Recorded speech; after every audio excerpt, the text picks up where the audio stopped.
yo no entiendo el protestantismo desde el punto de vista racional. ¿Por qué? Primero, porque si usted le pregunta a un protestante en qué cree, me dirá que cree lo que pone la Biblia. ¿Por qué cree usted a la Biblia? Porque es palabra de Dios. ¿Cómo lo sabe? No tiene respuesta. Te pregunto, ¿vos cómo sabes que Tercera de Juan es palabra de Dios? ¿Tú cómo sabes que Tercera de Juan es palabra de Dios, Santiago? Me gustaría primero tu opinión y después yo te doy la mía. ¿Qué te parece? Me gustaría primero poder escuchar tu respuesta. ¿Te parece? Me parece y después que yo te doy mi respuesta. sí, ¿Te parece? me parece Dale. que desde la crítica bíblica el testimonio interno de Tercera de Juan es evidente. A ver, ¿me podrías desarrollar, explicar eso que para vos es evidente y para mí no lo es? A partir del Yo no testimonio dije que interno, para mí, no pongas palabras en mi boca, dije que para la crítica bíblica, ¿sí? La evidencia evidente, interna dijiste. en concordancia con otros textos es evidente de Juan, Bueno, de pero si Tercera de es Juan, y por eso evidente, se puede aceptar. si es evidente, lo es también para vos, calculo, ¿no? Puede ser, sí. Bueno, entonces, si es evidente para vos, ¿me podrías a partir de esa evidencia interna demostrar de que Tercera de Juan es inspirado por Dios? No creo que ni tú puedas hacerlo eso. Bueno, no, está bien. Después, si querés, lo charlamos si yo puedo hacer. Me gustaría saber si vos podés hacerlo. No creo que nadie pueda, Ok. O sea, vos no podés hacerlo. ni tú. Pero está bien. Después pásame la pelota a mí. Yo no tengo problema en agarrar la pelota. No tengo Mi problema. respuesta es esa, mi respuesta es esa. O sea, Ni vos yo, no podés, ni tú, ni nadie. Vos no podés demostrar que Tercera de Juan sea palabra de Dios. Ni tú tampoco. Ok. ¿Y entonces por qué crees que es palabra? Para complicar más el asunto, luego dice, yo creo en este pasaje de la Biblia, pero hay estos autores que dicen que significa que sí, estos otros que significa que no. Los dos tienen razón. Eso es totalmente absurdo para cualquier persona racional. Limitada, y la doctrina que enseña que la descripción de Cristo es ilimitada. ¿Cuál de esas dos doctrinas que enseña la iglesia evangélica es falsa y cuál es verdadera? Adelante con la respuesta, adelante. Ambas posturas son valederas porque la Biblia dice que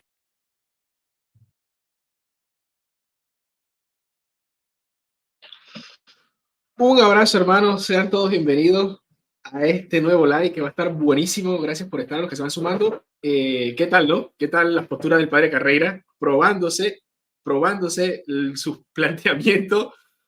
Está exquisito esos dos argumentos del padre Carreira y cómo yo se los muestro, se los señalo en la evidencia empírica en el mundo protestante, ¿no? En el mundo protestante. No puedes dar razones de por qué de lo que tú crees, no puedes dar razones porque la Biblia es palabra de Dios. El católico la tiene fácil. Y luego tienes una postura diciendo A y otra postura diciendo no A. Las dos son valederas.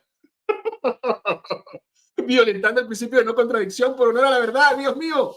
Bien, hermano, miren, hoy tenemos un super hiper mega invitado, un señor de la casa, que nos va a hablar de los errores del protestantismo. Hoy se celebra 31 de octubre. Y bueno, con todos ustedes, hermano, mi hermanazo, el profesor Juan Carlos Monedero. ¿Cómo estás? ¿Qué tal? Muchas gracias. No sé si se está compartiendo desde mi canal. Ya vamos a correr, a verlo, profe. Debería. A ver. Desde mi canal se está compartiendo, pero no se te ve a ti. ¿No se me ve a mí? No, no se te ve a ti. Estoy yo solo en mi canal y no se te ve a ti. ¿Y cómo es posible? Ahí sí me dejó frío. A ver. ¿Estás seguro, profe? Estoy seguro, de hecho me estoy viendo a mí mismo. No, profe. No. Mire. En tu canal, se ve en tu canal. Mire. Sí se ve, en el mío no. Claro, mire, estamos los dos, profe, en el suyo, mire. De hecho me estoy viendo a mí mismo. No, profe. No. Mire, en tu canal, se ve en tu canal. Ah, listo. Claro, mire, me quedo tranquilo. ¡Qué listo. Me quedo tranquilo, ya está. Está muy bien. Sí vio, ¿no? Sí vio, ¿no? Está muy bien. Bueno, ¿cómo estás? Bien. Contento de tenerlo aquí, profe, aprendiendo de usted siempre. Usted sabe que lo admiro mucho y por eso lo invito para que aquí nos ilustre con sus conocimientos. A ver, aquí, perfecto. Profe, ¿Qué tal? 31 de octubre, de alguna otra manera se celebra la, entre comillas, reforma protestante, ¿no? Qué rápido pasa el tiempo, 1517, 1520 y bueno, al día de hoy, ¿no? El protestantismo no es lo que era, varias denominaciones, por así decirlo, y pues su raíz principal bastante abandonada, ¿no? Y un auge bastante en el neoevangelicalismo y la postura ahora, porque hay una rama grandísima en el mundo evangélico que es y ocurre acá mucho en Estados Unidos, ¿no? Los no denominacionales. O sea, imagínense cómo hemos pasado de un punto A este punto doble Z. Mira, yo lo que creo, mi estimado, es que el gran tema aquí es el tema teológico, doctrinario e histórico.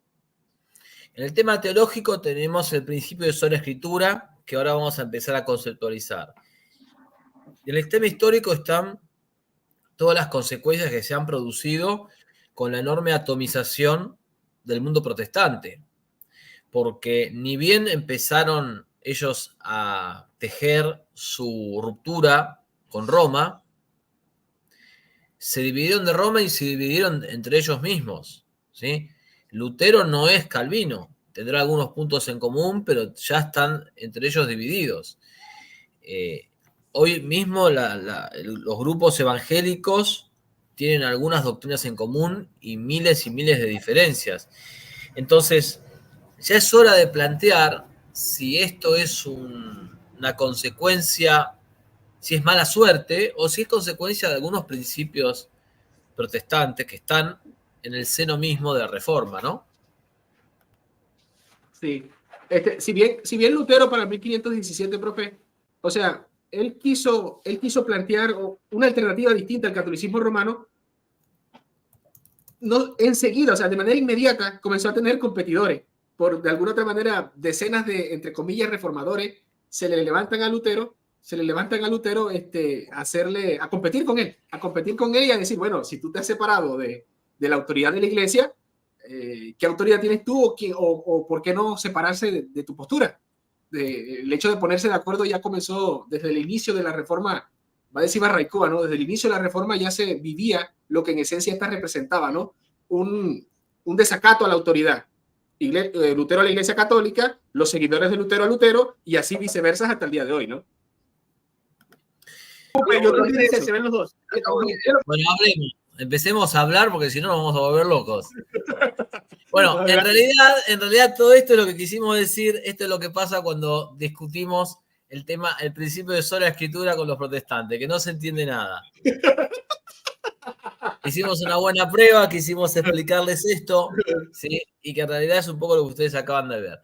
Algunos dicen que la sola escritura es la única regla de fe, otros dicen que es la más alta, otros dicen que es la sola escritura, pero también los concilios, otros dicen que son católicos, pero al mismo tiempo calvinistas. Es decir, el gran problema de sola escritura es que ni siquiera hay unanimidad en cuanto al concepto de sola escritura.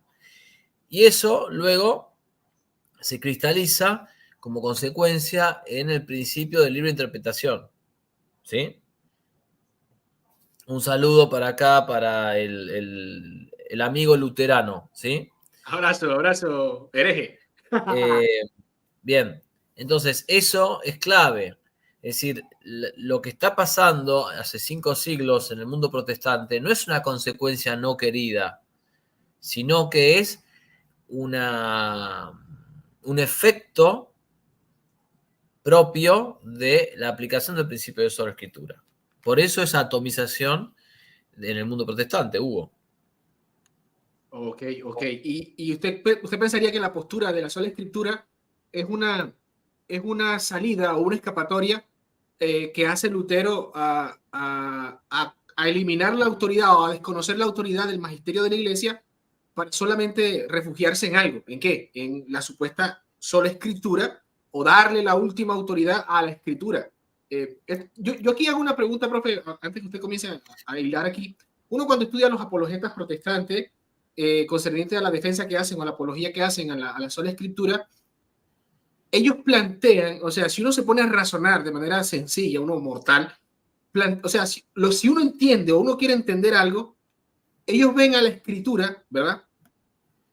Aparte, como una regla entre normas, de normas, ¿no? De regirse, de hacer teología, etcétera, lo ven como si fuera un sujeto también, como que si la escritura tuviera la capacidad ella por sí sola de dirimir las diferentes interpretaciones o posturas teológicas que a veces son contradictorias en todo el sentido de la palabra, ¿no? Como dice el padre Carreira, una interpretación que dice A y otra interpretación que dice no A. Entonces vamos a la escritura a ver, a dirimir, y bueno, cada quien se quedaría con su postura, entendiendo, interpretando o haciendo el ejercicio hermenéutico de la Biblia. Yo esa parte, por más que leo a los eruditos protestantes para explicar eso, dan a entender como si la Biblia fuera un sujeto que se levantara y tuviera la capacidad de dirimir. Yo sé que esto quizás se ríe, no, vos estás diciendo tontería, pero cuando llegamos a ese punto, ¿cómo solucionamos la diatriba? No, yo creo que lo que falta es conciencia de la complejidad del acto de leer e interpretar. Conciencia de la complejidad del acto de leer e interpretar. Cuando tú lees, tú estás, por un lado, comprendiendo o intentando comprender lo que el autor dice, pero al mismo tiempo y de manera refleja y casi imperceptible, estás también, para comprender lo que dice, reduciéndolo al concepto del autor a algo que tú conoces. Lo estás reduciendo a algo que tú conoces. Necesitas, para poder entender algo, reducirlo a algo que tú conoces. Porque si no lo puedes reducir a algo que tú conoces, no sientes que lo estás entendiendo. No sientes que lo estás entendiendo. Entonces, lo que le da eficacia y aplicación concreta a cualquier versículo de la Biblia no es otro que el intérprete de la Biblia en un caso determinado. Un saludo aquí a Marta de México, estimada amiga. Entonces, eso es lo que falta tener conciencia, que la Biblia no puede interpretarse sola, pero por definición, y que los protestantes no son conscientes de que ellos, o sea, quitaron al magisterio de la iglesia y se ponen en el lugar de ellos, y no se dan cuenta de que se pusieron en el lugar ellos del magisterio. Por dar un ejemplo muy, muy concreto, ¿qué nos dice hoy la Biblia sobre Internet? Específicamente nada, porque Internet no existía. Pero obviamente las normas éticas y morales, ¿sí?, que están en la Biblia, uno las puede aplicar a Internet. Pero no directamente, porque nadie escribió sobre Internet, sino a través de una explicación donde uno conecta mediante una explicación que sale de la propia cabeza, pero en base a hechos y a datos y a la prudencia y a juicio de los sabios, ¿no? Entonces siempre hay alguien que interpreta la Biblia para que nos diga, para que nos muestre la aplicabilidad de la doctrina bíblica o de fragmentos bíblicos. ¿A qué? A casos concretos de la vida, Hugo. Claro, y entonces ahí, ¿en quién recaería, en el mundo protestante, en quién recaería la correcta interpretación de la Biblia a lo que se vaya presentando en el futuro, en el presente? ¿En quién recae la interpretación? Por lo menos tenemos el ejemplo del tema de los anticonceptivos, el ejemplo que usted trae a la mesa, el de Internet. ¿Cuál es la decisión correcta entre posturas que se contradicen, ¿no? Entonces, si el mundo protestante se sujeta al principio de la escritura, ¿quién es el árbitro? ¿Quién es el intérprete auténtico que va a definir o a dirimir? La cuestión es, ok, ¿qué hacemos con Internet? Ok, ¿qué hacemos con no sé, con los anticonceptivos? ¿Qué hacemos con el aborto? ¿Qué hacemos con tal cosa? Yo he leído las posturas de los protestantes eruditos en esta materia, en el caso de James White o de Godfrey, son muchos, hasta el mismo Sproul. Entonces, por lo menos, Whitaker es el que tiene más o menos una postura que dice, va a decir Whitaker, ¿no? No, es que la iglesia hay magisterios, no hay uno solo, hay magisterios. Para mí eso es bastante problemático desde acá, hablando desde acá. O sea, se me es bastante problemático porque, ok, vamos a comprarte tu idea de cristianismo, que en la iglesia de Cristo hay varios magisterios. Ok, hay varios magisterios auténticos. Entonces, ¿qué ocurre cuando llegamos a alguien llega a una conclusión no y otra conclusión sí, concerniente, no sé, anticonceptivos o el uso de internet en cierto aspecto para el católico o para el cristiano, pues? Entonces, ¿a quién nos apegamos? En la iglesia va a haber un nivel de contradicción de que si voy, un ejemplo, voy con los anglicanos, me dicen que, bueno, por ejemplo, estoy todavía aquí dando analogía, me dicen anticonceptivos sí, pero si voy con los bautistas me dicen anticonceptivos no. Y yo, pero bueno, o sea, dentro de la misma iglesia de Cristo hay este relativismo, hay yo lo voy a llamar relativismo, ellos lo van a decir, no, diversidad, pero bueno, me tienes diciendo A y no A al mismo tiempo, en el mismo sentido, en el mismo momento. Hermano, yo personalmente ahí no le entro porque es una caricatura entonces el cristianismo. Y es más, ahora la palabra diversidad cada vez es más peligrosa. A la luz de la ideología de género ya es muchísimo más peligrosa que antes. Entonces, realmente la palabra diversidad ya no solamente es ambigua, sino que por favor estemos muy lejos de la palabra diversidad. No, mira, volviendo a la cuestión. Antes había un papa que participaba de la infalibilidad del Espíritu Santo. Ahora cada individuo es su papa. Es decir, que el problema no se ha solucionado, se ha multiplicado. Se ha multiplicado al infinito. Pero yo creo que quizás la base de esto, ¿cuál es? La base de esto es la opinión de los reformadores, según la cual la Iglesia Católica había incorporado doctrina y conductas antibíblicas a lo largo del tiempo. Esa es la base. Los tipos dijeron, la Iglesia Católica incorporó doctrina, práctica, los votos, saca doctrina de la nada. No, vamos a volver a la Biblia. A la Biblia vamos a hacer una higiene mental. La Biblia, vamos a lo seguro. Lo seguro es la Biblia. Porque la Católica está añadiendo cosas que no tienen nada que ver. Los papistas, los romanos, como nos dicen nosotros. ¿Sí? O sea que la idea era hacer una especie de poda, de recorte, de decir una línea demarcadora, de decir, bueno, no nos van a cargar cosas que en realidad no son voluntad de Dios que nosotros creamos o que hagamos. ¿Sí? Eso es el sentido de la reforma. El problema, mejor dicho, el sentido de sola escritura. Y por eso sola escritura se ve en articulación con las 5 solas, ¿no? Sola fide, sola gracia, solo Christus, ¿sí? La sola escritura hay que verla bien como ese bloque, pero, o sea, junto con las otras 4 solas. Ahora bien, cuando vamos a los grandes divulgadores protestantes, Sproul o MacArthur, por ejemplo, tampoco hay consenso entre ellos si sola escritura es la norma única o la norma última. Por ejemplo, en Westminster, tú vas y dice que la escritura es el juez supremo. Pero un juez supremo es supremo porque hay otros abajo de él. Mientras que si fuese la norma única, no hay otra. Es esa y nada más. Vamos a poner un ejemplo con la Corte Suprema en los países occidentales, ¿no? Hoy tú tienes en el sistema judicial un juez de primera instancia, luego apelas, tienes una cámara donde hay 3 jueces, y luego una instancia superior, que según la jurisdicción es la Corte Provincial o la Corte Suprema, ¿sí? Ahora, esos 3 o 4 tribunales son autoridades verdaderas. Son perfectamente autoridades verdaderas.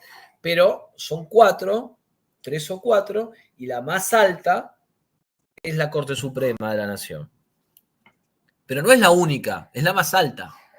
Bueno, en el mundo protestante no hay unanimidad respecto del concepto de sola escritura. Y esto es letal porque cada uno hará de Sola Escritura su propia interpretación. En este caso, por lo menos las denominaciones que no hacen parte al luteranismo, digámoslo así, al luteranismo, ¿no? Para no hablar de las divisiones que hay en el luteranismo, pero por ahí está el hermano Juan Carvajal, un abrazo. Lo genuino o lo ideal sería como que se sujetaran al luteranismo mismo, ¿no? O sea, tendría más sentido de que si el luteranismo es la raíz o el inicio de, a nivel vivencial, de desprenderse de la iglesia, Martín Lutero y sus tesis y sus planteamientos, y cómo, por ejemplo, desde lo teológico ya planteaba de que el catolicismo estaba errado en cómo ver la naturaleza humana, no caída, sino totalmente corrompida, muerta. O sea, en ese aspecto, y comienza a hacer esa teología y a profundizar y a hacer su propia teología, así, aplicando la hermenéutica del sujeto, yendo a la Biblia, interpretando los concilios a su manera y afirmando pues que los concilios se contradicen en materia de fe. Partiendo de allí, lo ideal, o sea, lo que uno podría entender o que hiciera más sentido es sujetarse a los conceptos luteranos y a las doctrinas luteranas, entre ellas a su interpretación o su planteamiento de qué significa la sola escritura. Eso subsanaría, pero como va a decir Barraicoa, o sea, nomás empezar la reforma, así como Lutero se opuso a la iglesia, así también sus amigos se opusieron a él. Y esto es algo que ¿cuándo va a controlar el protestantismo? Va a ser muy difícil, ¿no? Muchos van a decir que no, que esa es la riqueza de la libertad, pero es que en esa libertad concluye un relativismo y varias posturas distintas, ¿no? No, la riqueza de la libertad no, es la frondosidad de la confusión. O sea, es una Babel bíblica. Es una Babel bíblica. Por otro lado, el deseo de nuestro Señor es ut unum sint, que sean uno, que haya un solo rebaño y un solo pastor. Entonces, realmente las herejías, y en particular la Reforma Protestante, han hecho mucho daño a la Iglesia. No pueden ser vistas como un hecho positivo. Y con esto vamos entrando ya a un problema, no con los protestantes con los cuales tenemos polémicas, discusiones, muy amables, por cierto, porque yo te he visto a ti y yo he tenido con muchos protestantes, o con varios por lo menos, no sé si muchos, pero sí he tenido intercambios muy positivos en términos de respeto mutuo. Sino ya tenemos con lo que estoy diciendo un problema puertas adentro de la iglesia. O sea, lamentablemente hay católicos que creen que está bien que haya gente que sea protestante, que se divida de la iglesia y que no pasa nada y que todos los caminos conducen a lo mismo. Y eso es un relativismo religioso insostenible e inaceptable, Hugo. Y es triste esto porque yo el otro día veía a un filósofo, al profe Jonathan Ramos, plantear el tema filosófico de cómo, por así decirlo, ¿no? Desde el protestantismo, si la persona se comienza a aferrar a posturas dentro del mismo protestantismo y no se aferra únicamente a ello y en esa búsqueda puede concluir al ateísmo como en una decadencia de esa fe hasta el ateísmo. A mí eso me impresionó. Lo veo en los libros que sobre todo que he estudiado concerniente a esto, un libro que me gusta mucho que es el del profe Barraicoa, donde explica precisamente esto. Y como el protestantismo, en el caso Lutero, abraza la filosofía ocaniana, por así decirlo, no va a tener una filosofía atomista como la tenía en el medioevo el catolicismo. Bueno, vemos hoy por hoy, el otro día escuchaba a un profesor en redes de Argentina, un filósofo también y un sacerdote, si mal no estoy, de cómo esto ha sido abrazado por muchos, no solamente por Barr y los grandes teólogos liberales, no, es que ya desde tiempo antes, muchos teólogos católicos han abrazado filosofía no realista y de alguna otra manera eso los ha llevado a pensar y afirmar cosas como la que usted está afirmando, de que no, todo está bien, o sea, está bien que se sea protestante, está bien que se sea o cualquier otra cosa menos católico. O sea, puede ser católico, puede ser protestante, no pasa nada, ¿no? De hecho, hay testimonio en redes de famosos apologetas en redes protestantes que se hicieron católicos, que cuando fueron a hablar con el sacerdote le dijeron, no necesitas hacerte católico, o sea, quédate allá donde estás. Casanova. Pero eso lo dijo Fernando Casanova concretamente. Y otro apologeta argentino, se me escapa el nombre ahora, Leonardo Abdala también le pasó, ¿eh? Leonardo Abdala. Pero incluso te digo una cosa más. En mi experiencia, que seguro ahora me podrás confirmar o no, si coincide con la tuya, en mi experiencia, los protestantes serios respetan más a los católicos que intentamos persuadirlos y tener un debate correcto, respetuoso, pero debate, que respetan más a los católicos que tratamos de hacer apologética que a los católicos que vienen a vender espejitos de colores, vienen a vender como pasteles y una doctrina light que no invita al heroísmo, no invita al combate y que no vale la pena ni matar ni morir por ella. O sea que la verdad es que en ese sentido creo que he topado con muchos protestantes que te quieren discutir, pero si te quieren discutir es un buen signo, significa no podemos tener razón los dos a la vez. Ahora, el problema es cuando ya no te quieren discutir porque está todo bien y lo blanco y lo no blanco. Una cosa y su contradictoria. Bueno, de eso no, eso es muchísimo peor. Porque eso es romper con el principio de no contradicción, con el principio metafísico de no contradicción, mi amigo. Excelente, excelente, profe. Profe, quería hacerle una pregunta.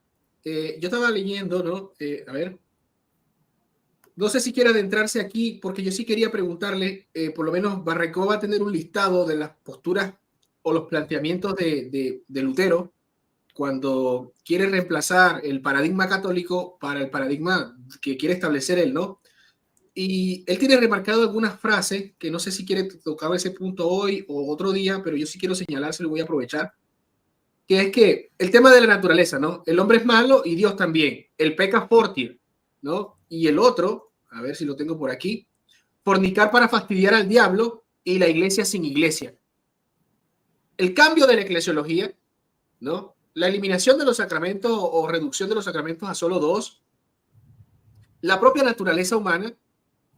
Y cuando ya uno entiende esto, que Lutero ni siquiera, porque siempre se trae a la mesa que Lutero no, que el tema de la indulgencia, y la verdad no, que luego dice que no quería, de hecho, él estaba a favor de las indulgencias, pero ya que no quiere, ni siquiera señaló el tema dejó a un lado el tema de que si la jerarquía era muy pecadora o hacía escándalos a nivel público de sus acciones malas, ¿no? Pecaminosas, por así decirlo, a luego concluir e impugnar el papado, su doctrina. Y cuando ya él plantea el pecca forti, el que el hombre por naturaleza está muerto, no es una naturaleza herida, sino que está corrompida, la reducción de los sacramentos, va diluyendo la fe, va diluyendo el tema de los signos visibles también de la gracia. Al día de hoy, que tenemos denominaciones que han llevado eso a su máximo esplendor, a bibliofundamentalistas y que ni siquiera pues hay un famoso bibliofundamentalista ahora que debate con evangélicos y uno ve ese problema de cómo reclamarles a ellos algo si se empezó, por así decirlo, cortando ramas, cortando cuestiones de la propia teología católica, ¿no? Al punto de hoy que los no denominacionales, los evangélicos, algunos no creen en ningún sacramento. Y entonces tu pregunta, ¿cuál es? Porque me hiciste toda una pincelada espectacular y estabas en el área chica y no pateaste el arco. No, es que la pregunta es esto, o sea, es plantearle esto, de ver cómo afecta esto hoy en día a la sociedad occidental en su comportamiento y entendimiento de la propia moral y de la propia espiritualidad. Yo creo que es muy complejo porque la sociedad occidental interviene, además de el catolicismo y el protestantismo, aparece el catolicismo adulterado, por ahí alguien dijo en un comentario modernismo, ¿sí? La herejía modernista, el progresismo de años 30, 40 y 50, intervienen todas las adulteraciones del catolicismo conciliares y posconciliares, ¿no? La teología de la liberación, el catolicismo liberal, el catolicismo pastelero. En Argentina le decimos así, le voy a hacer un hallazgo para los hermanos de otros países. Nosotros en Argentina, a los curas que dan sermones y no dicen nada, o hablan mucho de caridad, pero esa caridad está vacía, y que son sermones fofos, sermones aburridos, los llamamos, pero esto es en serio, los llamamos hace décadas los curas pasteleros, ¿sí? Algunos dirían incapaces del sí e incapaces del no. Bueno, no importa. Luego está la influencia del protestantismo, pero en la sociedad occidental también interviene el progresismo, ya no como progresismo religioso, sino como progresismo cultural, social, ¿sí? La posmodernidad, el nihilismo, la revolución sexual de los años 60, el liberalismo político, económico, el marxismo cultural. Entonces, es una amalgama tan grande, donde hay tantas fuerzas que intervienen, que es difícil con un bisturí determinar qué cosa es culpa o responsabilidad de qué corriente de pensamiento. No digo que es imposible, pero es difícil. Yo lo que sí veo, Hugo, es que en alguna medida me da la impresión, esto en Argentina se ve bastante, ante el progresismo cultural, ideología de género, aborto, etcétera, hay una buena parte, un buen sector de protestantes, de evangélicos, que han reaccionado en contra, afortunadamente, y esa reacción los ha aproximado con cierto sector católico militante que luchaba contra eso. Y ese sector protestante ha reconocido en ciertos intelectuales católicos argentinos que dicen, bueno, ustedes eran católicos, pero hay referentes muy importantes. Te hablo de Chinda Brandolino, de Mónica del Río, del padre Juan Claudio Sanabuja, te hablo de Ricardo Bach de Chazal, o sea, te hablo de personas que tienen 55, 60, un poco más de edad y que han sido hace décadas, que denunciaban esto en los años 70, 80. No ahora, en el 2014, cuando se puso de moda, sino que lo vienen denunciando hace 35, 40, 45 años. Entonces, creo que en ese sentido es sano y es valorable que los protestantes reconozcan eso. Otro punto de contacto, por ejemplo, es la lucha contra el evolucionismo darwinista.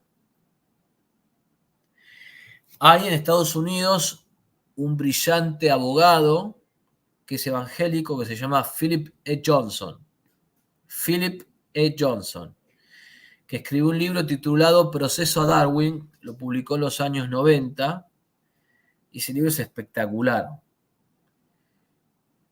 En ese tema, la mayoría de los protestantes son antievolucionistas, mientras que en ese tema, muchos de los católicos, lamentablemente, no son antievolucionistas, sino que suscriben una postura medio híbrida que no viene al caso comentar ahora, ¿no? Pero entonces, ¿a qué voy? A que nuestro deseo siempre es de invitar a todos a que vuelvan o a que ingresen en la única iglesia de Cristo, en la cual que es la iglesia fundada por nuestro Señor hace 2000 años. Porque las demás iglesias fueron fundadas por hombres, y esta fue fundada por el Dios hecho hombre. Y eso marca una diferencia fundamental. Excelente, profe. Profe, este tema, yo quería llevarlo al punto de que, por ejemplo, la iglesia sin iglesia, ¿no? Que para Lutero hay una iglesia como con los dos sacramentos solamente, el bautismo y la última cena, pero que jerárquicamente la máxima autoridad no es el Papa. O sea, la eclesiología de Lutero, o que plantean los críticos de Lutero en sus libros, es una eclesiología donde solamente hay como especie de laico, y los sacerdotes, pero un sacerdocio común, y que ellos pueden pues, reunirse entre ellos y perdonar pecados. Y se le quita la noción, aunque el luteranismo conservador y luego el luteranismo va a desarrollar un poco más este tema y va a llegar al punto de que se puede confesar con un sacerdote, ¿no? Esto a modo luterano. Pero esta creencia o esta dilución de la creencia de que el hombre, el cristiano, para perdonarse los pecados, es como que él solo en su interior, pidiéndole abstractamente o por sí solo a Dios, el perdón de los pecados. No se niega de que Dios pueda perdonar el pecado de esa manera, pero lo establecido por Cristo, ver al sacerdote, ver a la figura clerical como ese ministro que imparte los sacramentos, administra los sacramentos, y verlo como una autoridad en el ámbito de la religión, lleva como que a un liberalismo de la persona de decir, bueno, yo voy a creer a mi manera y voy a vivir esta religión, este cristianismo a mi manera.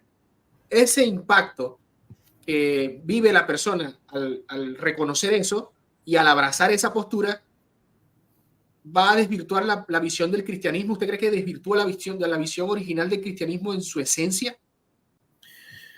Yo creo que la desvirtúa porque es una consecuencia de la sola escritura más la libre interpretación o libre examen.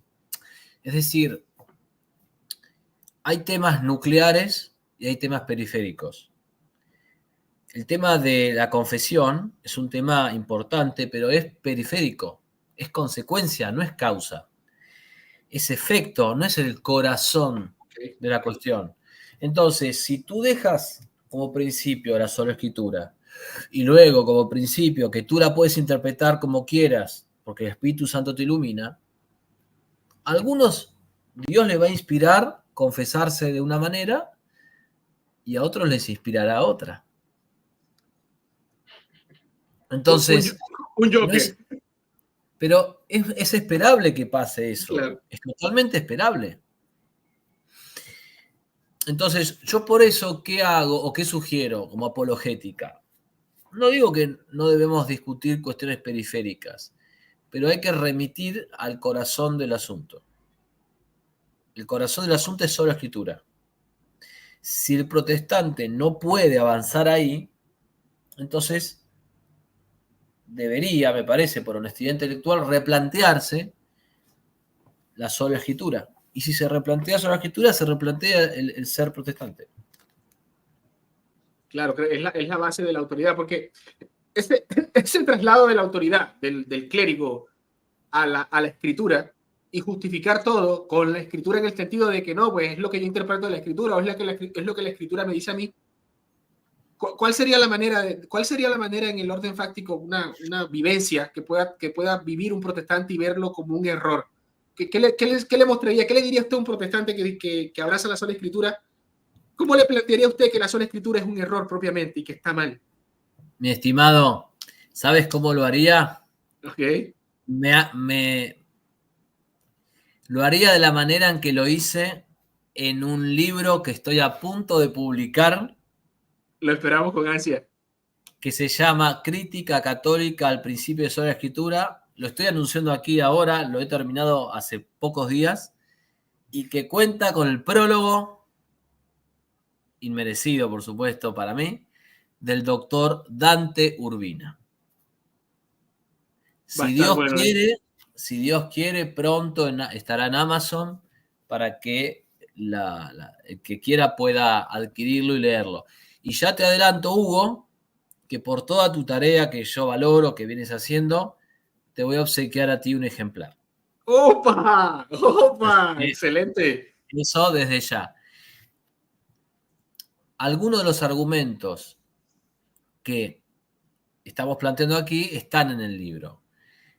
Pero tú me preguntas, ¿cómo lo dirías? Bueno, yo lo que diría, y adelanto un poco el contenido del libro, es mostrar la ambivalencia del concepto de sola escritura, que no es un concepto cristalino, no es claro, es pendular.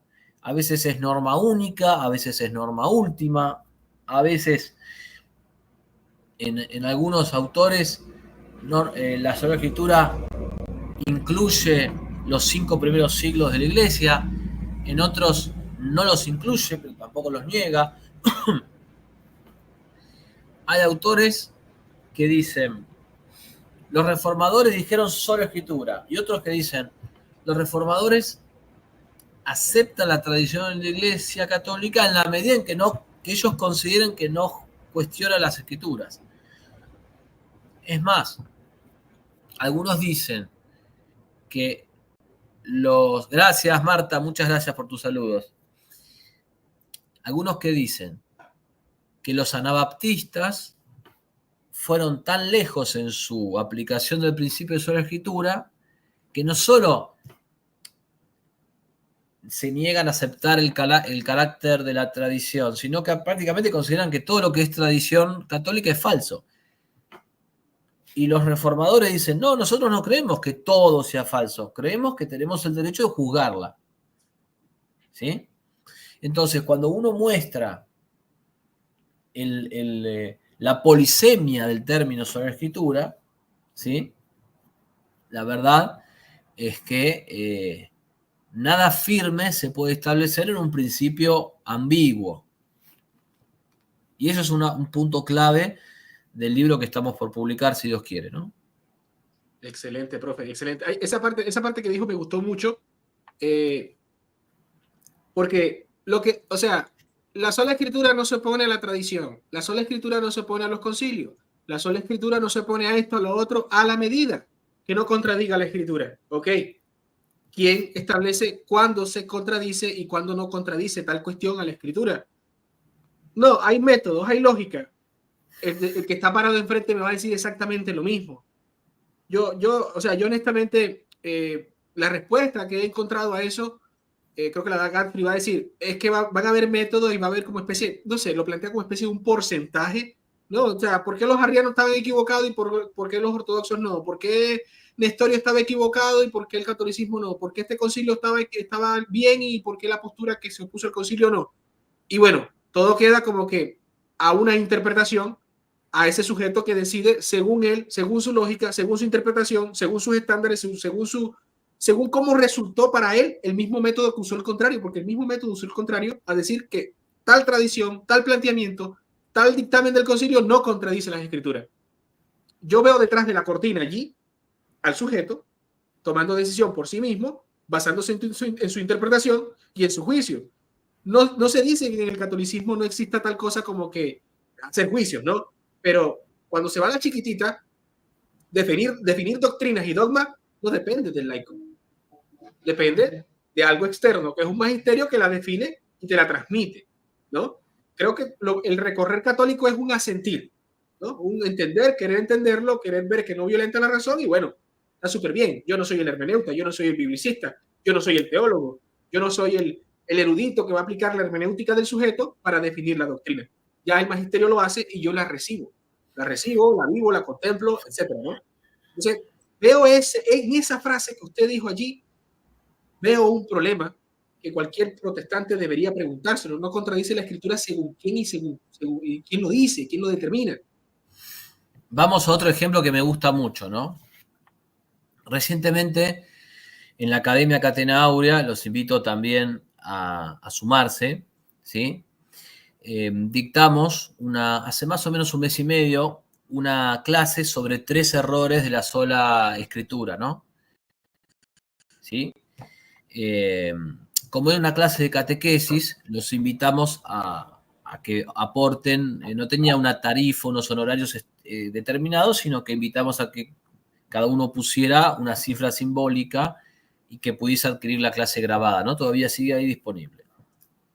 Pero una de las cosas que nosotros podemos decir es que no solamente hay un tema con las consecuencias de la sola escritura, sino que lo que podemos ver o podemos intentar determinar es si la sola escritura figura en las escrituras. Es decir, si existe dentro de la Biblia un fragmento o varios fragmentos que digan, que enseñen el principio de sola escritura. Esa es una pregunta fundamental. cuando empezamos a estudiar a los protestantes, a MacArthur, a Sproul y a otros, hemos visto cuáles son los fragmentos que ellos proponen. Y dicen, no, acá está solo escritura, mirá, está acá en la Biblia, está acá en la Biblia. Por ejemplo, suelen invocar un fragmento de Apocalipsis, ¿sí? Cuando vos lo lees, el fragmento de Apocalipsis no dice la sola escritura. El fragmento de Apocalipsis dice que nadie añada ni quite nada a las profecías de este libro, o sea, el libro de Juan, del Apocalipsis. Pero eso no tiene nada que ver con el principio de sola escritura. Entonces, muchas veces, el protestante te presenta una cita y te dice, ve, mirá, acá lo dice. Y no lo dice. Y él agrega implícitamente, sin darse cuenta, pero él le añade a un versículo bíblico una carga y una interpretación que no está en la letra del versículo. Ok, sí. Usted sabe que para 1520 el Papa de la época, León X, le envía el Exsurge Domine a Lutero, ¿no? Y dice que hay un cerdo entrado a la viña del Señor, ¿no? Entonces, cuando se va, Lutero se enfrenta al clérigo, por así decirlo. Él dice una frase que para mí, o sea, es como es como la síntesis, es como la esencia de la sola escritura, en el sentido que él dice, si no me convencen por la escritura o por la palabra de Dios refiriéndose a la escritura, no acepto, o sea, no lo acepto. No lo acepto. Voy a ver si encuentro. Veo aquí bueno, pero ahí hay una trampa. Claro. Ahí hay una trampa. Para allá voy. ¿Por qué hay una trampa ahí? Porque él está determinando las reglas del juego y dice, bueno, el juego es ganame con mis reglas. Y no es así. Porque ya el problema está en que vos te arrogás el derecho de determinar las reglas. Entonces ya está todo mal de entrada. Es que eso es lo que yo digo. O sea, cuando él plantea eso, él quita del medio todo, cómo se dirimen las cuestiones, cómo es el mecanismo de la cristiandad, cómo funciona la cristiandad para cuando existen dos posturas distintas. Violenta la vivencia de la iglesia, violenta la eclesiología de la iglesia, violenta de cómo nuestros padres cristianos, en el sentido los primeros cristianos, solucionaron sus problemáticas. Entonces, él dice, si no me convencen por la palabra de Dios, por la escritura, no lo acepto, que Dios me ayude, ¿no? Pero, hermano, ¿cómo se te va a convencer si no estás ofreciendo o dejándole al intérprete auténtico de las escrituras lo que ésta te quiere decir? Y aquí es donde sale San Jerónimo, ¿no? San Jerónimo, que Fisichella va a recoger a San Jerónimo para decir que el magisterio o el mismo magisterio para determinar en sí la regula fidei es no lo que dice la escritura exactamente tal, sino lo que te quiere decir, el significado de. Entonces, la Biblia no es un libro que se interpreta de una sola manera, tiene significados. Lo que va a ser nuestra regula fidei propiamente es el significado de esta. Y aquí es donde va a haber un problema. ¿Quién da el correcto significado de esta? Si yo me apego a lo que dice San Jerónimo, sí o sí tengo que atender a quien me diga el significado de las escrituras.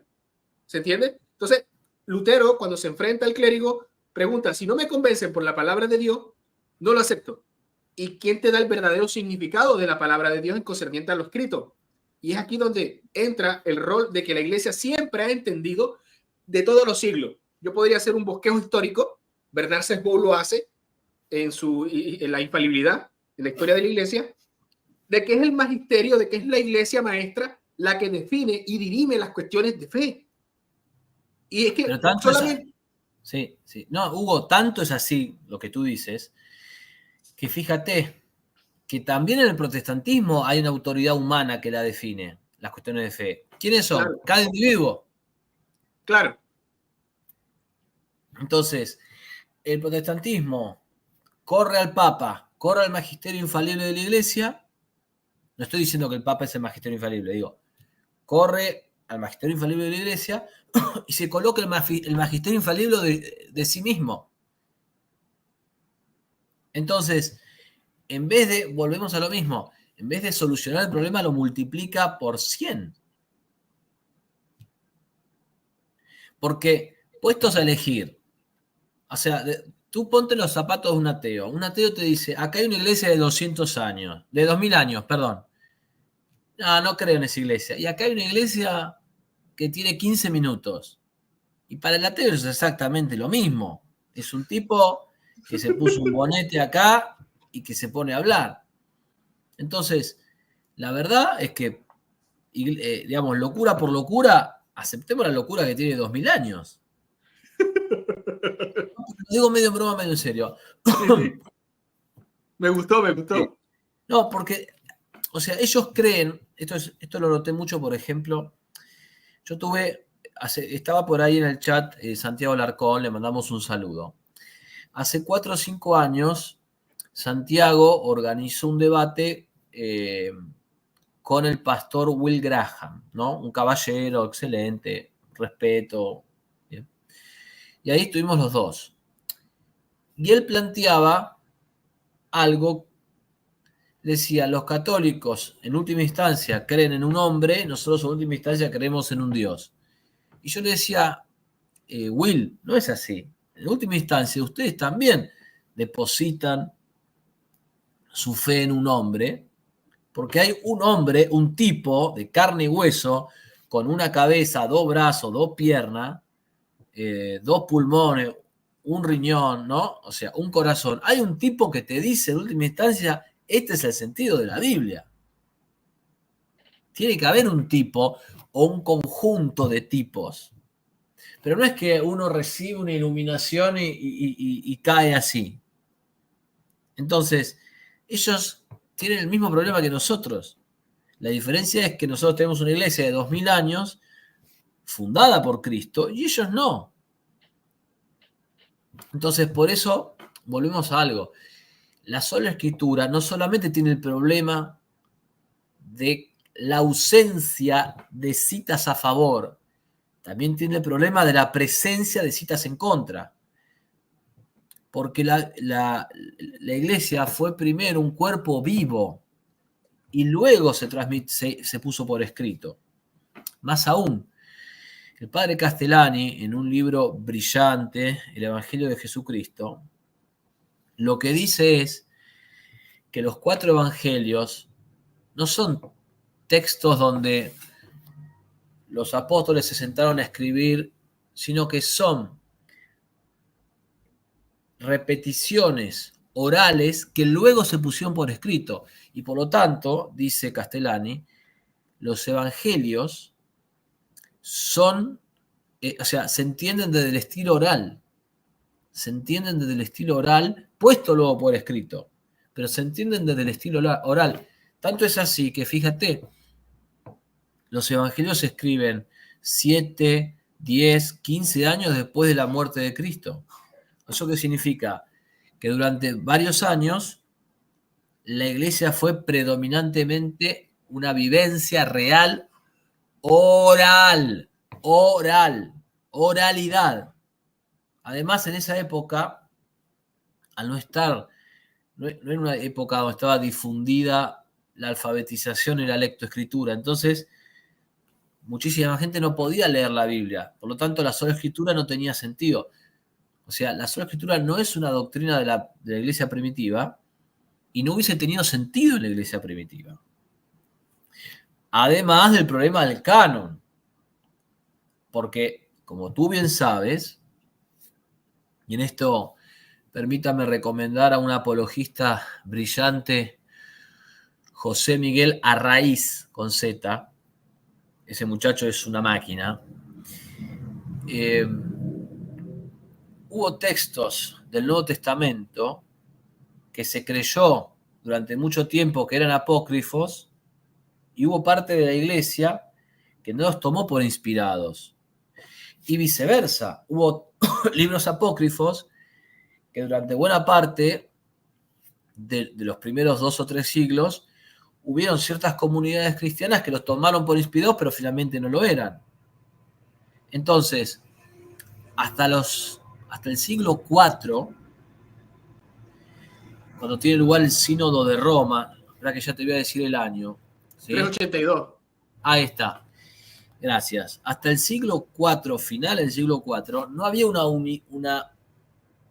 unanimidad del canon. Tanto es así que incluso hay santos y teólogos que coinciden en algunos libros del canon y no en otros. Entonces, si yo hubiese planteado la sola escritura en la iglesia primitiva, ni siquiera había unanimidad respecto de qué era la escritura. Es un problema. Visto así es un problema. Bueno, esto también lo explica Castellani en el prólogo del libro El Evangelio de Jesucristo, un libro brillante, recomendadísimo, donde él insiste en eso, dice, el Evangelio se entiende desde las leyes del estilo oral, porque no es un libro que se pusieron a escribir los evangelistas, son repeticiones de perícopas verbales que luego se pusieron por escrito. Por lo tanto, participan de las leyes de la oralidad. Claro. Participan de las leyes de oralidad. Es interesantísimo eso, y con eso desarma Castellani una buena parte de la crítica racionalista de teólogos alemanes y racionalistas siglo XIX en adelante. Quiero enviarle un saludo de hecho, Arnaiz tiene en sus escritos en Info Católica, recomienda al super hiper mega apologeta José Plasencia, La Fe de la Iglesia. Un abrazo, hermano, se te quiere mucho. Bueno, sí, yo justamente a ellos dos, a Plasencia, yo lo he mencionado, lo he destacado en el libro, porque la idea del libro era hacer una especie de broche de oro de los debates de este año. Este año se debatió muchísimo en las redes. Sí. Y para mí, Dante, Plasencia, tú también, han hecho un trabajo, ¿sí? Han hecho mucho trabajo. No me menciona bien el libro, por favor, profe. Tarde porque ya te mencioné. No, bro, qué falta de respeto con los cada uno en su lugar, a ver, cada uno en su lugar. Obviamente que pero cada uno en su lugar, ¿no? No vamos yo no regalo nada, yo digo lo que pienso. Yo, por supuesto, para mí, Dante este año, por lo menos en actividad, hasta donde yo sé, es el que más se ha destacado, pero cada uno en su lugar. Yo he tenido muchísimo menos debates que Dante y que tú, y bueno, cada uno aporta su granito de arena, cada uno aporta lo que aporta, ¿no? Esto es como la viuda. Claro. Los 2 leptones, ya está. Hay que poner los 2 leptones con amor, los 5 panes y 2 peces, y hasta donde nos dé el cuero. Y listo, y ya está. Sí, me ha gustado que, bueno, este programa, remarcar los errores de la reforma protestante, del protestante. Bueno, el profe Juan Carlos Monedero ha hecho hincapié en la sola escritura, sus resultados, sus contradicciones internas, sus problemáticas, y se ha enfocado en el principio de sola escritura. Yo, desde mi experiencia y mi proceso de conversión, es que entendí que el cristianismo de todos los tiempos no abrazó nunca las premisas de la sola escritura como la única regla, como la única o máxima regla para determinar al cristiano cuestiones de fe y moral, y como la máxima o única autoridad infalible. Me di cuenta de esto estudiando la historia del cristianismo, viendo que el cristianismo entendía que las definiciones que hacía el magisterio auténtico, primero encontrando un magisterio auténtico en la historia, instituido por Cristo, aunque se fragmente luego, no vamos a negar que se fragmenta luego, vamos a encontrar en la historia de la iglesia, de hecho, el concepto que los cristianos de los primeros 1300 años veían en la iglesia era que la iglesia era inerrante.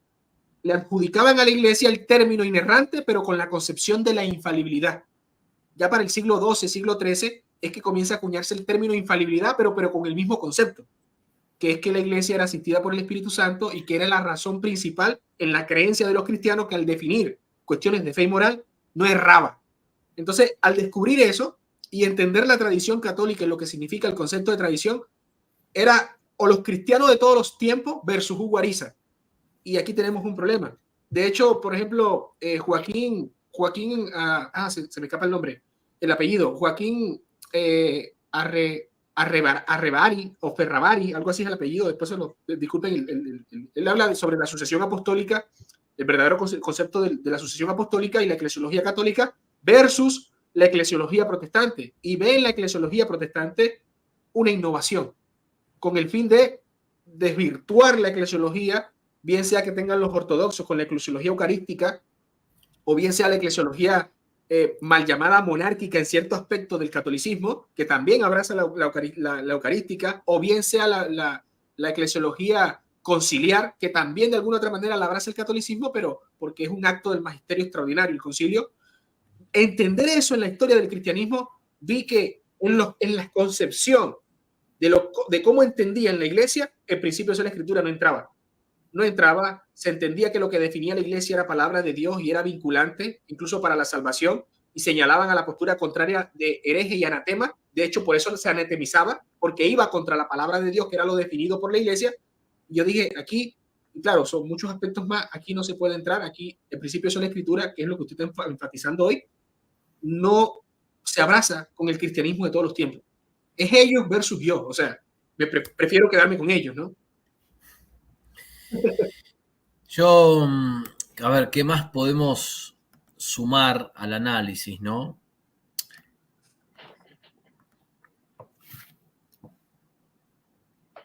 A ver, creo, justo, mira, se me acaba de ocurrir esto.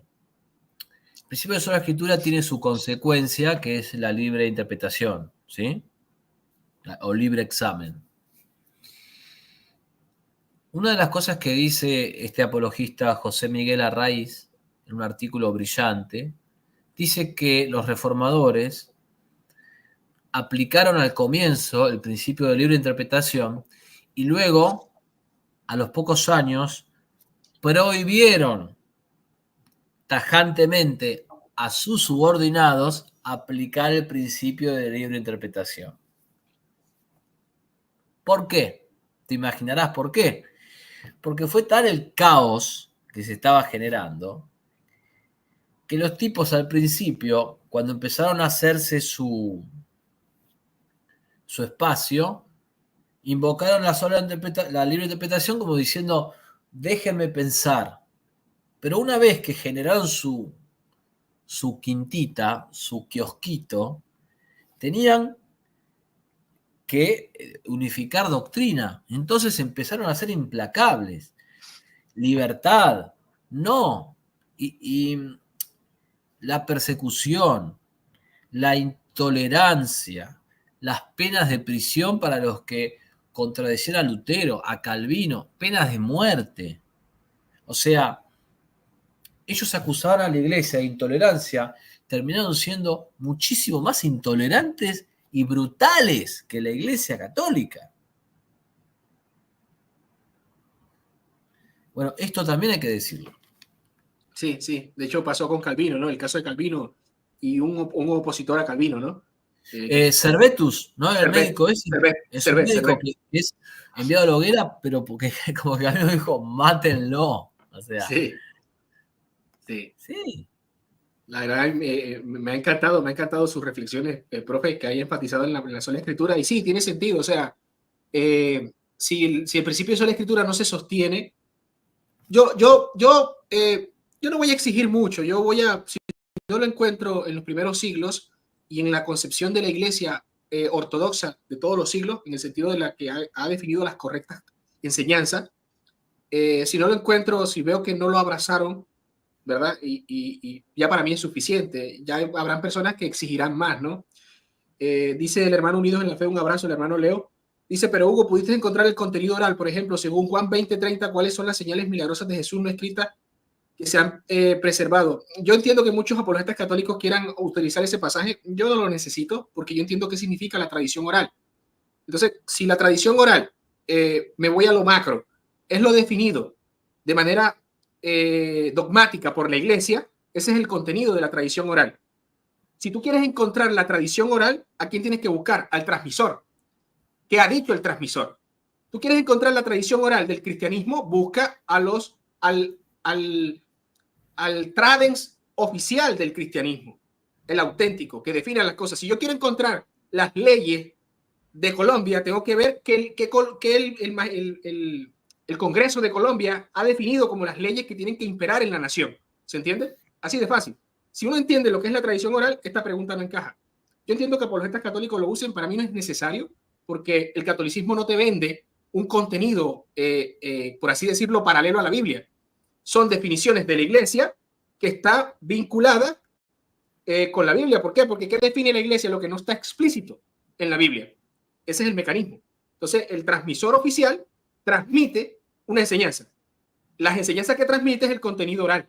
¿Por qué? Porque es oral, porque la transmite, la vocifera, lo dice.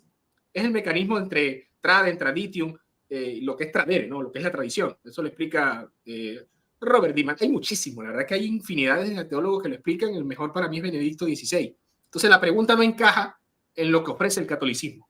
Yo sé que apologetas católicos lo traen a la mesa y es una manera de entender de que no todo, o sea, yo creo que el pasaje sí refuta la postura de que no todo está en la Biblia. No todo está en la Biblia. Y porque no todo está en la Biblia, se necesita el magisterio que explicite lo que le falta a la Biblia, que se encuentra en ella implícita. Y ahí está el detalle, ¿no? Hubo un comentario breve, ¿no? Primero saludar a algunos amigos. Justo iba a decir a Guillermo Ramadán, que además yo lo he dicho en varias ocasiones, Guillermo no es solamente un entrevistador, sino que tiene una gran profundidad en sus comentarios. Es un genio, profe. Un abrazo, profe. Así que bueno, también a un amigo de Bolivia, José Enrique, que está por ahí, también lo saludamos. Marisa, también, bueno, a Marta ya le hemos saludado, de la querida Nación de México. Aprovechamos para decir que nunca está de más, que viva la Virgen de Guadalupe, ¿no? Y los hermanos cristeros, ¿sí? Acá dan el nombre del médico, ¿no? Este es el médico que fue Servetus o Servet, ¿sí? Según la traducción. También saludamos a Luis Hornero, a Ignacio García Suárez también, que digamos que nos saluda, nos escucha desde La Plata, lo saludamos. Creo que algo fundamental es ver que el tema del principio protestante, sobre todo de la reforma en Lutero, es consecuencia también de la personalidad de Lutero. Hay un autor que se llama Jacques Maritain, que dice exactamente esto en un libro titulado Tres Reformadores. Ahí está. Él habla de Lutero, de Descartes y de Rousseau, ¿sí? Como tres grandes ideólogos o tres grandes intelectuales que marcaron la modernidad, ¿no? Uno en religión, otro en filosofía y otro en política. Y lo que dice de Lutero, Maritain, es que él hizo o construyó una religión a la medida de su psicología. Era un hombre escrupuloso.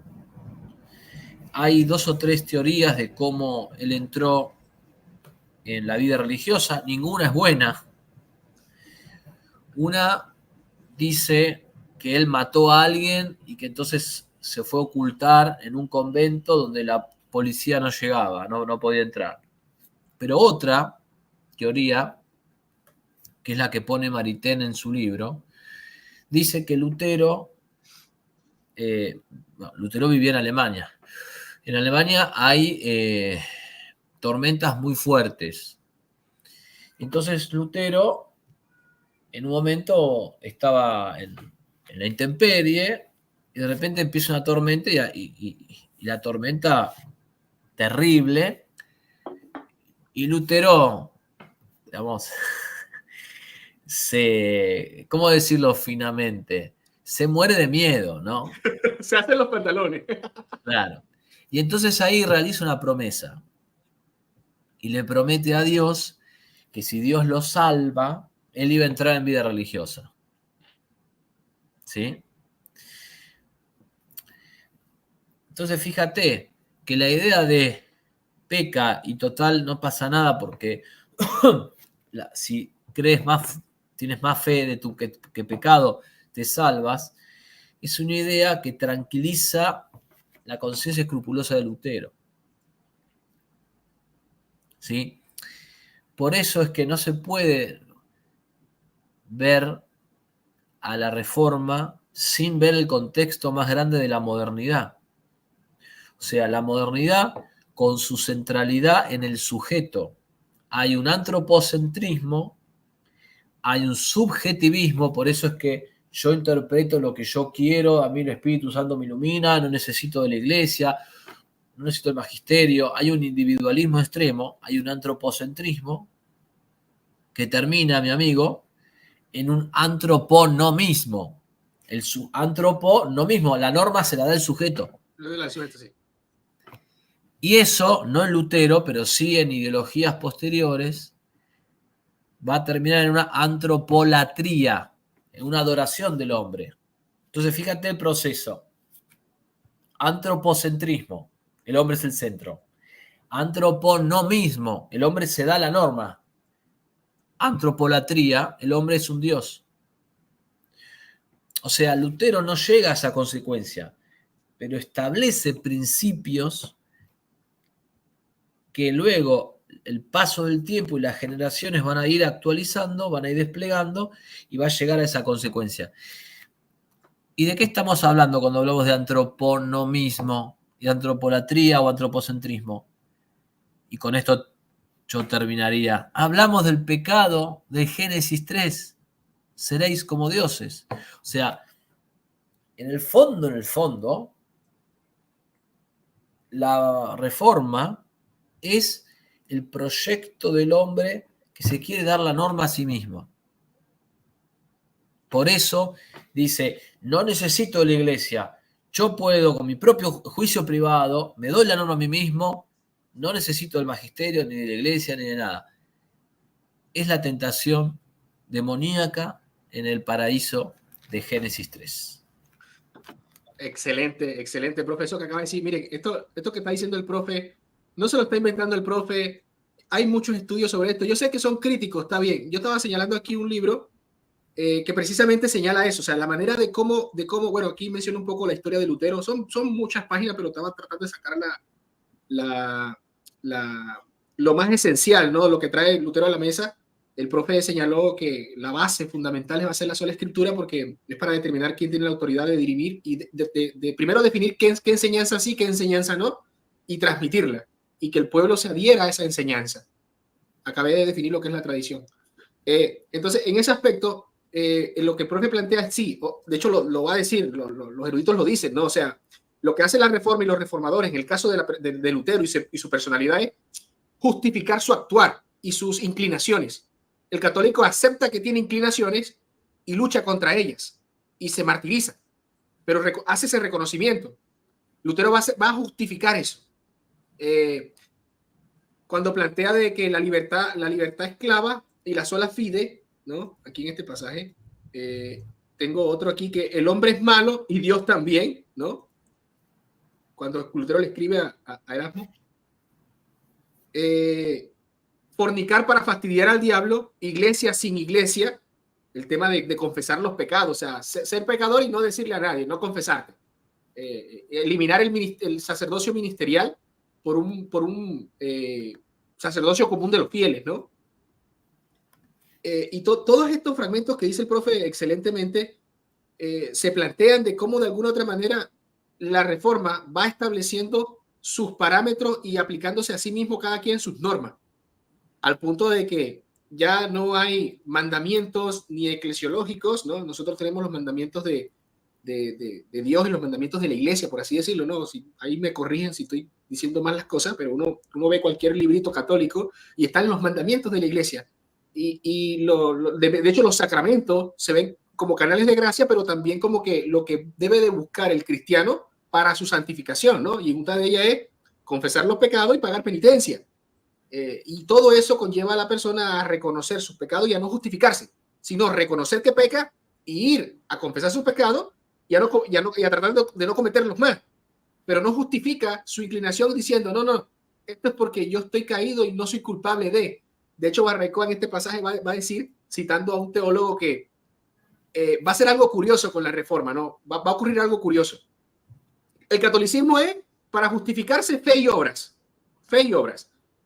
El luteranismo va a decir, no, solo fe, ¿verdad? Solo fe, no importan las obras. O sea, el calvinismo va a decir, ya no es fe ni obra, ahora es una determinación de Dios en el inicio de todo, ¿no? Por así decirlo, en su tiempo eterno, Dios ya ha predeterminado lo que va a pasar, por lo tanto ya yo no tengo responsabilidad de absolutamente nada, ya no tengo ni que creer ni cobrar. Ya si tengo fe es porque Dios lo determinó así, si no tengo es porque igual no lo determinó. O sea, Él determina si tengo fe o no tengo fe, no es responsabilidad mía. Él lo decide todo. Entonces, cuando hace eso, verdaderamente quita todas las normas, quita toda responsabilidad, se libera a sí mismo y se pone en el lugar de Dios. No, yo justifico, yo digo que creer, yo digo que no creer. Es muy fuerte eso, ¿eh? Mira, me haces acordar a algo. Hay una frase que dice, el que no vive como piensa, termina pensando como vive, ¿no? ¡Auch! Claro, fuerte, ¿eh? pero eso también marca una diferencia, porque aquí nos salimos un poco del tema de la reforma y hablamos ya de la modernidad. La modernidad, que en Europa empieza distintas épocas según el país, según la nación. Una cosa es la modernidad en Italia, en España llega un poco más tarde, ¿no? En Francia llega más temprano, pero la modernidad como proceso lento de antropocentrismo, que uno la sitúa como iniciándose ya claramente en el Renacimiento, pero que uno encuentra rastros en Ockham, por ejemplo, la escolástica decadente, etc. Pero ahí justamente comienza a darse el proceso de el humanismo. O sea, en el fondo, el tal tema de un humanismo donde todo es cuestión del hombre empezando por Dios. Mientras que en la Edad Media, todo es cuestión de Dios empezando por el hombre. Ahí tienes dos paradigmas que son inconmensurables y que no pueden sintetizarse, ¿sí? Para el hombre del medioevo, todo es cuestión de Dios, empezando por el hombre, sí. Es criatura de Dios, hecho su imagen y semejanza, microcosmos, es el punto de encuentro entre lo espiritual y lo material. En la edad moderna, todo es cuestión del hombre empezando por Dios. Por eso la edad moderna no empieza negando a Dios. No es el ateísmo. Pero empieza diciendo, bueno, yo soy el sujeto. Por ahí José Enrique de Bolivia hablaba de Kant. Kant ha sido terrible porque Kant ha expresado la idea de la modernidad, ¿sí? Como esto de el sujeto que se da la norma a sí misma. Por eso la reforma no es solamente una herejía, es una herejía moderna. Porque herejías tuvimos en el siglo I, II, III, IV. Esta es una herejía moderna, en el marco de la modernidad. No es solamente una herejía. Es una herejía en el marco de la modernidad. ¿Qué pasó, Hugo? ¿Estás bien? Voy a hacer real eso que dijo ahí. El protestantismo es una herejía moderna, una herejía en el marco de la modernidad. No hagas real, no me hagas. Voy a hacer real eso. Y una cosa más. Es casual que hoy sea Halloween, 31 de octubre. ¿No hay en Halloween una idea de oponer la fiesta de Todos los Santos de mañana con el 31 de octubre? Hacerle un versus. Este sacramento invertido que hace el demonio es el mono de Dios, la parodia, la misa negra, entonces tengamos cuidado, porque quizás los grupos satánicos que celebran Halloween y muchas veces lo entienden como el Año Nuevo satánico, eligieron esta fecha porque en esta fecha se ha hecho un daño enorme a la Iglesia de Cristo. O sea, realmente, más allá de las buenas intenciones de los protestantes que nos pueden estar escuchando y que conocemos, gente buena, gente sincera, más allá de eso, la reforma como tal fue gravísima para la Iglesia Católica. No es un hecho a festejar. No es un hecho a festejar para nada. Y eso hay que decirlo con todas las letras. Excelente, excelente. Bueno, hermanos, hemos llegado al final del programa. Quiero aquí agradecer a la hermana Arte que dice: Hugo, felicidades por la mención del profe en su libro. Yo creo que fue tarde, creo que no me menciona a mí. Él lo dijo que ya era tarde. Y no, sería vergonzoso que me mencione a mí ahí. No hay level para eso, no hay level. Dije que era tarde para sacarte, porque ya te mencioné. No, profe, no, bro. Ahora sí, esto hay que ocularlo ahí lo tachamos y lo arreglamos. Después arreglamos ese libro allí. Más que merecido, gracias por tu invitación. Pero Hugo, no te estoy halagando, estoy poniéndote más responsabilidad en la espalda. ¡Auch! ¡Auch! Más que merecido, gracias por tu invitación, Rubén. No te pongas cómodo, porque es peor para ti, porque cuanta más responsabilidad tengas, más vas a responder. Bueno, gracias a todos los que estuvieron. Profe, gracias por su tiempo. Sé que es una persona ultra mega ocupada. Gracias por estar, gracias por darnos esa enseñanza hoy. A los hermanos a suscribirse al canal. Ya por aquí algunos dijeron que se suscribieron a su canal, profe. Me alegra mucho eso, que se suscriban al canal del profe. Que vayan a sus cursos y vayan a las cosas que él enseña y le echen una ojeada. Déjenme ver, los moderadores pueden colocar el link del canal del profe. Un abrazo también. Ahí te lo paso, sí. Ok. Sí. Al hermano José que estuvo, el hermano Unidos en la Fe, el hermano José Plasencia, que la verdad que mi respeto. Buenísimo, yo creo que el mejor apologeta. Tiene que escribir libros. Yo como seguidor de José, en tanto a su, no como amigo, sino como seguidor, le exijo que escriba un día un libro o algo. Yo sé que el libro es muy anticuadito, pero yo soy joven, pero yo crecí en pueblo, o sea, yo conocí el internet viejo, o sea, y la tecnología viejo. No vayan a creer que yo soy de libro también, y sobre todo físico. Perdón, una cosa importante, otra persona que no hemos mencionado, pero también ha puesto su granito de arena, a Hugo Delgado. Hugo Delgado, un abrazo también. No lo hemos mencionado, pero lo mencionamos ahora, ¿sí? También he mencionado en el libro, o sea, entre apologetas que han trabajado, o sea, que yo me haya enterado, por ahí otros también, y pido disculpas, porque no sigo a todos. En eso, por ahí estás tú más metido en ese tema. No, pero bueno, los que yo más o menos seguí son los que he mencionado en el libro. Listo. Bien, hermanos, un abrazo a todos. Recen por mí, recen por el profe Monedero, por su familia, recen por ustedes, recen por la iglesia, recen por el Papa, porque es agradable a Dios que todo el mundo se salve y llegue al conocimiento pleno de la verdad. Eso, yo siempre digo que es un pacatazo al calvinismo, ¿no? Está clarita eso ahí, esa está clarita, esa no necesita de explicitación, ¿no? Bueno, voy a reaccionar a su debate un día de esto con que lo tuvo con Will Graham, ¿eh? Voy a reaccionar, lo tuvo muy bueno. No, fue un debate excelente, fue moderado por Santiago Alarcón. Bueno, Santiago también tiene mucho material, también podríamos mencionarlo. Tiene mucho material apologético en su página, ¿sí? Fue un debate muy correcto que tuvimos con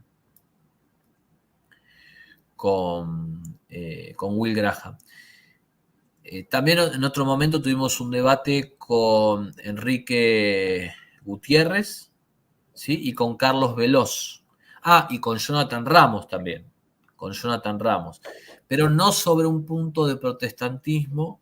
Existía la filosofía cristiana, claro. ¿No? De hecho, ya conozco dos autores que hablan de filosofía cristiana. Utilizan los términos y los conceptos de lo que significa filosofía cristiana. Leyendo en estos días un tema de de eclesiología lo encontré. Hugo, ¿te saco un minuto? ¿No te molesta? No, adelante, adelante. Me acaba de prender una lamparita. Si bien yo no debatí un tema de protestantismo con Jonathan Ramos, sí le dirigí una respuesta por escrito a Jonathan Ramos una vez que él hizo una crítica al catolicismo. Él decía que el catolicismo, voy a resumir y a parafrasear, era como más obediencialista, mientras que el protestante era más crítico, ¿sí? El protestante tenía la mandíbula ejercitada en criticar y el católico tenía que obedecer y tenía un principio de autoridad que obedecía, ¿sí? Entonces yo te quiero compartir, ¿sí?, el artículo de réplica que le hice a Jonathan Ramos. Adelante, adelante. ¿Sí? Ahí te lo comparto. Por cierto, un abrazo al profe Ramos, que más allá de Te lo estoy mandando. contraria. A ver. Sí, ahí te lo estoy mandando, sí. Ok, déjeme. No, porque él hizo un video y yo consideré que lo mejor era responderle por escrito y luego puse esa respuesta por escrito en un video, ¿sí? Así que bueno, ahí están los argumentos, ahí está. Ah, está excelente. Voy a chequear. Ahí tienes un PDF, ahí tienes el PDF, mira abajo, haces clic y tienes un artículo. Ahí está. Excelente. Ahí está. Respuesta Perfecto. al profe Ramos, calvinista, por su crítica al catolicismo. Listo, y ahí lo tienes, pi. Todo, como dicen los brasileños, todo legal. Todo legal. Voy a hacer un programa un día, Héctor. Tengo 2 programas pendientes. Voy a leer un día este artículo y quiero reaccionar también a su debate con Will Graham.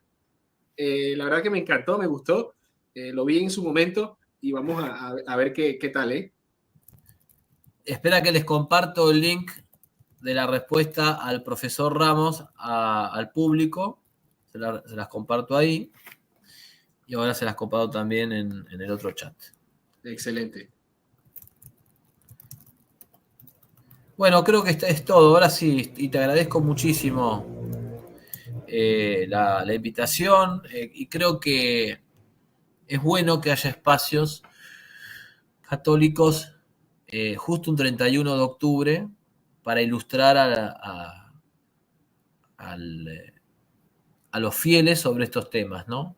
Especialmente también es preocupante el tema de Halloween, porque fíjate cómo yo paseaba recién, tuve que salir a la tarde y una gran cantidad de niños vestidos, todos como, digamos, disfrazados, maquillados, y los padres no saben que esto parece algo inocente y tiene un fondo bastante oscuro. Anticristiano en el fondo, ¿no? Así que bueno, hay mucho por hacer. Hay mucho por hacer. Gracias, profe. Un abrazo al hermano de Marcelo Farina L. Por supuesto, hermano, bienvenido.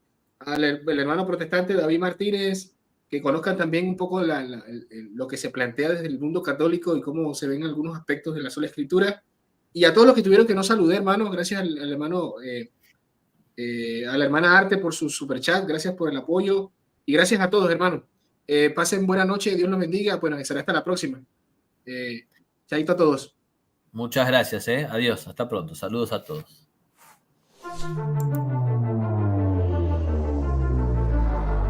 Como vos bien sabés, los enemigos tienen muchos recursos, es una batalla desigual y esto me anima a pedirte ayuda y colaboración. Cualquier tipo de aporte que puedas darme será bienvenido. Los datos para contribuir figuran en la descripción de este video y en el primer comentario del mismo. Tengamos en cuenta que hoy con 400 pesos argentinos podemos pagar un café con leche, lo cual es menos de $2. Si no podés contribuir económicamente, no te preocupes, también se puede ayudar difundiendo los contenidos en las redes sociales. Pongamos nuestros 5 panes y 2 peces y Dios hará el resto. Muchísimas gracias y hasta pronto.